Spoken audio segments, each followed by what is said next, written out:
Hello, welcome. My name is Taylor Underwood, and today I'll be presenting a slideshow on modern anti-LGBTQ laws and origins within modern-day Africa. And I'll basically be outlining the punishments and laws against members of the LGBTQ plus community in Africa, and also talking a bit on the origins and history behind these values as well. So to start off, 72 countries within our current modern day globe criminalize homosexuality. Of these 72, 32 countries are in Africa. That is a really intense saturation that is not seen anywhere else on the globe. It begs a few questions of why and where does this come from? On the left here, we have a visual of the continent of Africa. The red dots outline countries that outlaw same-sex relations and actively pursue criminal punishments for them.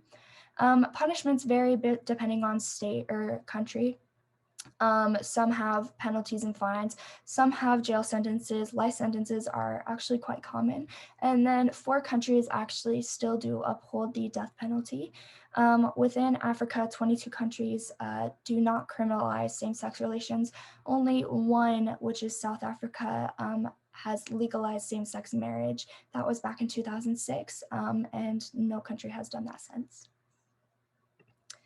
So the origins of this, the root cause of these values stems back to when the British colonized Africa back in the late 19th century.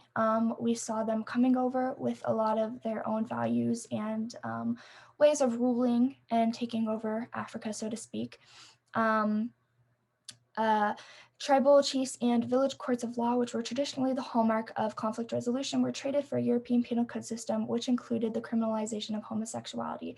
The standard of homophobia within Africa that exists now, and even right after the colonization, did not exist before the British rule.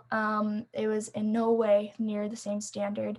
A lot of what the British implemented has to do with that. Sodomy laws would not have impacted African sexual politics without the influence of Christianity. It was seen as ungodly, unjust, unnatural that was implemented and forced the criminalization. If you look at Great Britain in the late 19th century, you can see that their laws start to reflect what they forced onto Africa as well, where they started criminalizing same-sex relations as well. Significance and conclusions. Africa is a really large continent. They home about 1.3 billion people today. That is a really, really large population, and that just means that millions are being oppressed for their sexuality and punished for it in really, really intense ways based on religious and social beliefs that are not even necessarily theirs. Nations continue to threaten and warn Africa that their assistance will dissipate over these anti-gay ordeals. At one point or another, many nations, including the US, modern-day Britain, Sweden, the Netherlands, Belgium, they have all expressed that their support is situational, and it does not include these anti-gay ordeals, and that can affect relations at some point or another. Meeting a different global standard, like I said, Africa is 32 of the 72 countries that home the criminalization of homosexuality. Really intense saturation there. You genuinely cannot see that anywhere else in the globe. Otherwise, the other 40 countries that do criminalize homosexuality are a bit more sporadic around the globe.